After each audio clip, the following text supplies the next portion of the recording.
Baik. Bismillah. Assalamualaikum warahmatullahi wabarakatuh. Oke, baik teman-teman sekalian.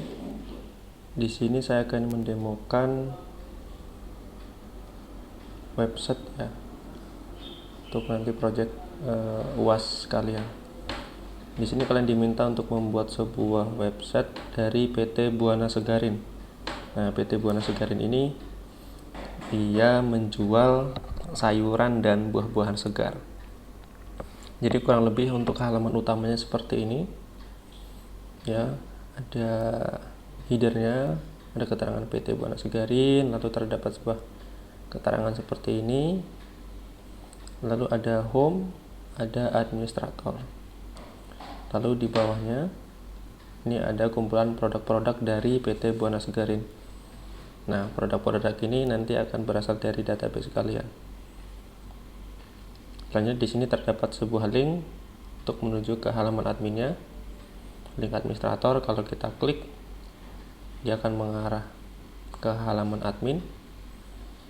Selamat datang administrator, lalu ada keterangan di bawahnya seperti ini, dan terdapat sebuah button link lagi ya, untuk menuju kalian ingin melakukan query DML di sini untuk tabel kategori dan tabel produk. Coba dulu untuk ke tabel kategori. Nah, isinya kurang lebih seperti ini. Untuk tabel kategori dia ada 2 buah data, sayuran dan buah-buahan. Di sini pun kalian bisa melakukan CRUD. Ya, contoh saya tambahkan 1 buah data, nama kategorinya misal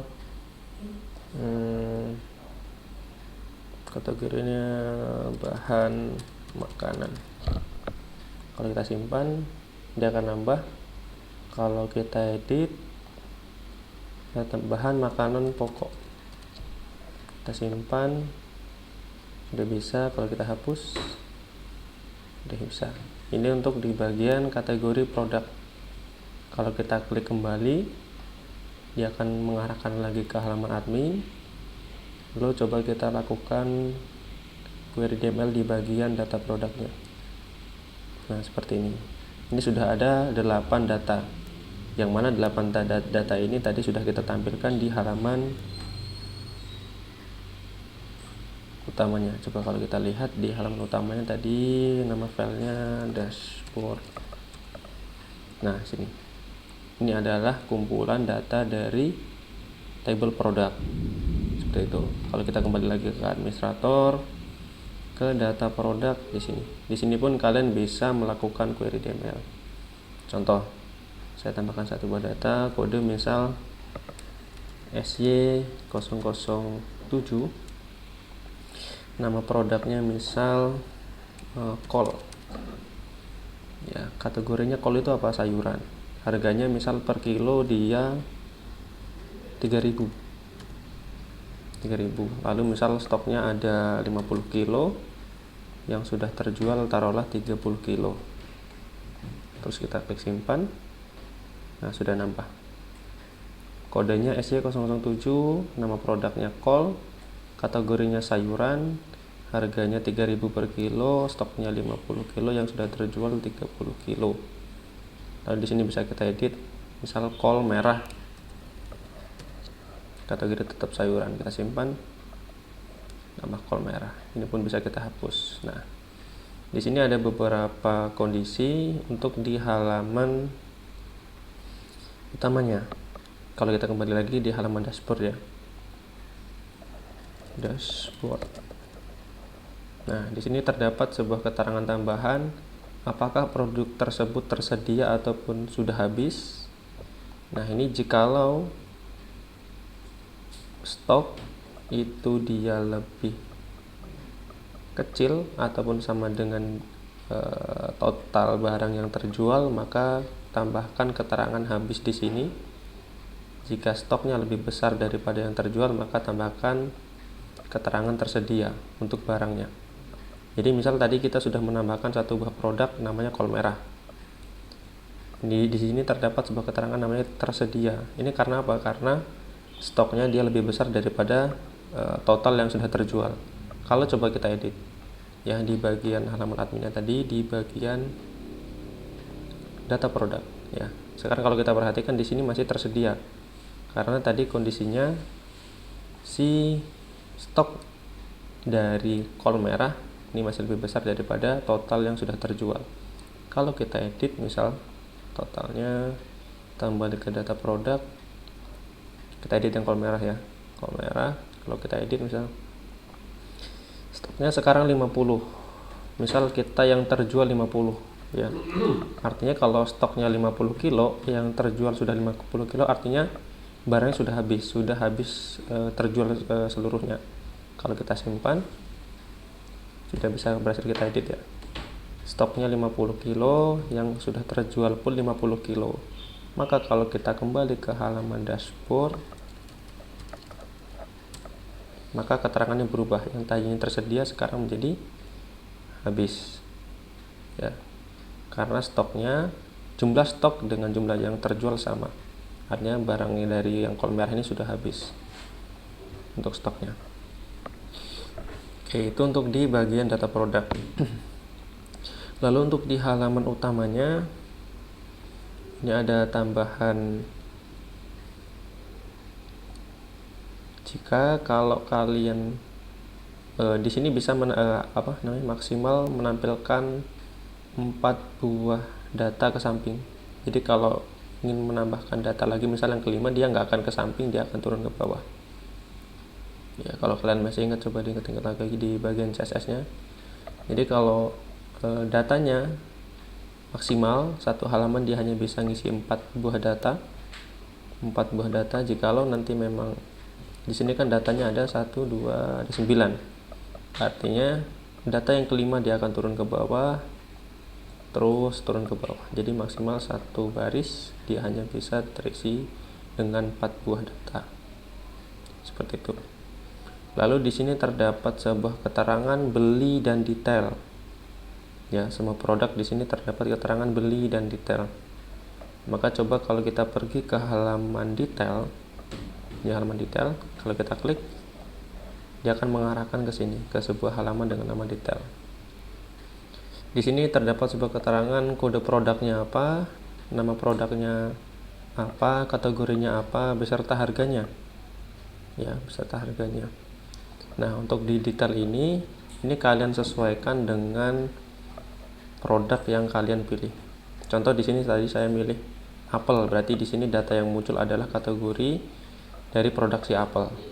Coba kalau kita kembali ke home, misal kalau yang kita pilih pengen lihat detailnya misal yang brokoli, kalau kita klik detail, maka di sini yang muncul bukan apel tapi brokoli. Jadi sesuai dengan produk yang dipilih oleh user ya. Detail produk, ini kodenya, nama produknya apa, kategorinya apa, harganya apa. Lalu misal user pengen beli si produk brokoli, setelah melihat detail dia tertarik untuk membeli barang ini. Kalau diklik beli sekarang, maka akan mengarahkan ke sebuah halaman seperti ini. Kalau kita scroll ke bawah, nah mau kirim kemana, misal di ini yang pesan adalah Ucup Mahmudin, nomor HP-nya sekian, alamatnya Depok, Jalan Mondar Besar nomor 54 sekian, petik Pancoran Mas, Jawa Barat, cantumkan nomor posnya, negaranya apa. Di sini pilih alamat lain, lalu di sini ada tambahan edit alamat. Namun di sini bisa kalian isi dengan dummy data ya, artinya di sini tidak berkaitan dengan database ya. Jadi semua barang yang kalian pilih di sini adalah data diri kalian. Jadi nanti kalian sesuaikan dengan data diri masing-masing. Contoh namanya Muhammad Fuad di sini, Muhammad Fuad. Lalu nomor HP-nya boleh kalian isi dengan dummy data bebas, nomor HP-nya bebas. Lalu alamatnya sesuaikan dengan alamat rumah kalian masing-masing. Contoh alamat rumah kalian di mana? Cantumkan di sini. Nah, lalu di sini untuk di bagian kecamatan dan kota itu kalau kalian perhatikan hurufnya ataupun tulisannya beda ya. Kalau yang di bagian keterangan jalan tadi dia terlihat hitam, kalau yang bagian kecamatan, kota beserta nomor pos dan negara ini sedikit lebih grey. Nanti silakan kalian atur untuk warnanya di fontnya seperti itu.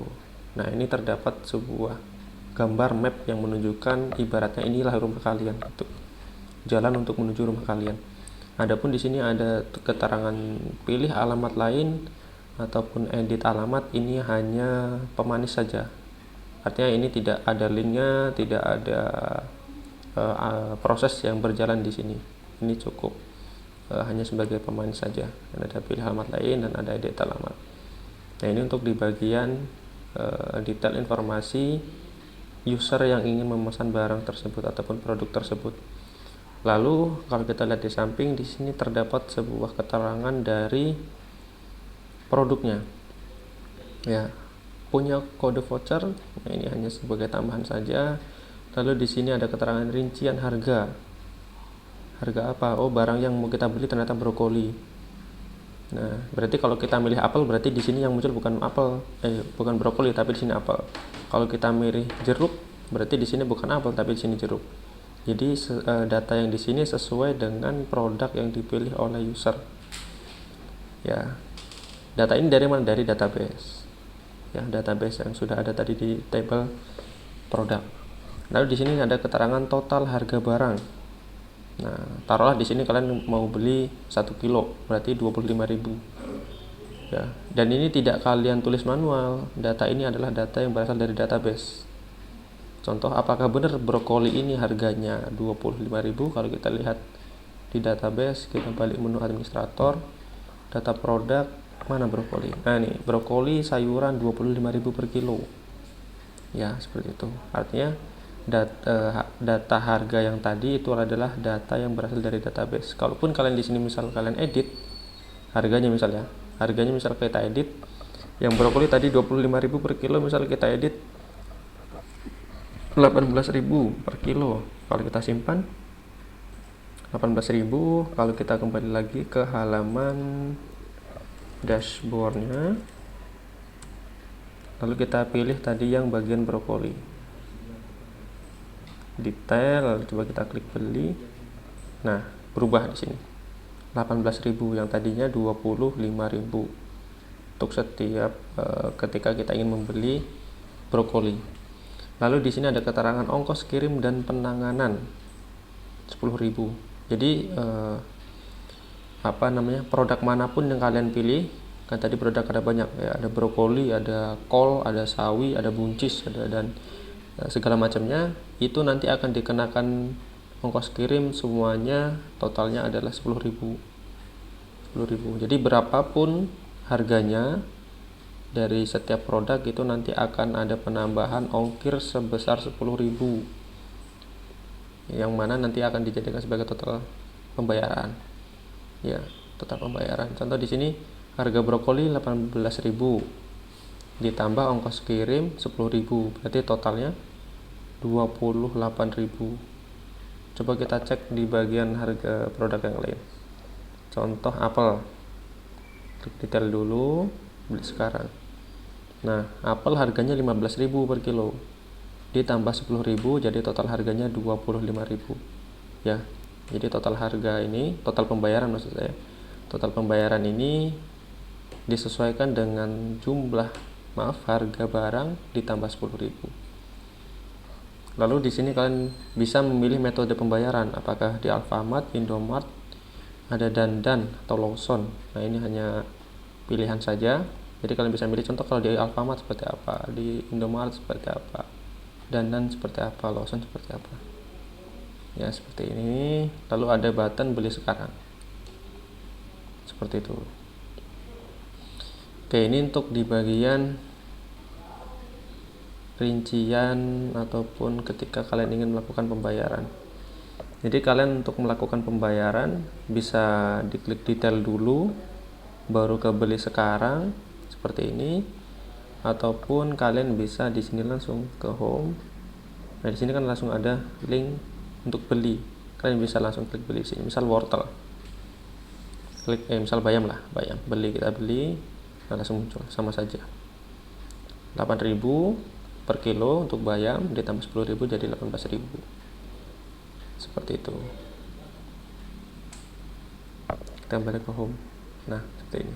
Jadi itu kurang lebih untuk demo tugas UAS kalian. Jadi tolong dicermati baik-baik. Jadi ada halaman administrator, data kategori produk, ada data produk di sini untuk kalian melakukan create-nya. Ya, kembali ini tadi dashboard. Dashboard. Nah, di sini. Ini untuk halaman utamanya. Jadi maksimal satu baris dia hanya bisa menampung 4 konten. Kalaupun jumlah kontennya ada 9, berarti di sini ada 3 baris. Konten yang kelima dia akan turun ke bawah. Dia hanya bisa menampung 4 baris, lalu konten selanjutnya dia akan turun ke bawah. Dan untuk desain tampilan ini masih belum responsif. Ya, jadi kalian tidak perlu menambahkan query media, kalian tidak perlu menambahkan responsif di berapa pixel, kalian tidak perlu, cukup menampilkan seperti ini saja. Maksimal hanya 4 konten di dalam satu baris. Oke, mungkin itu untuk demo websitenya. Cukup sekian dari Ana. Selamat mengerjakan. Terima kasih. Assalamualaikum warahmatullahi wabarakatuh.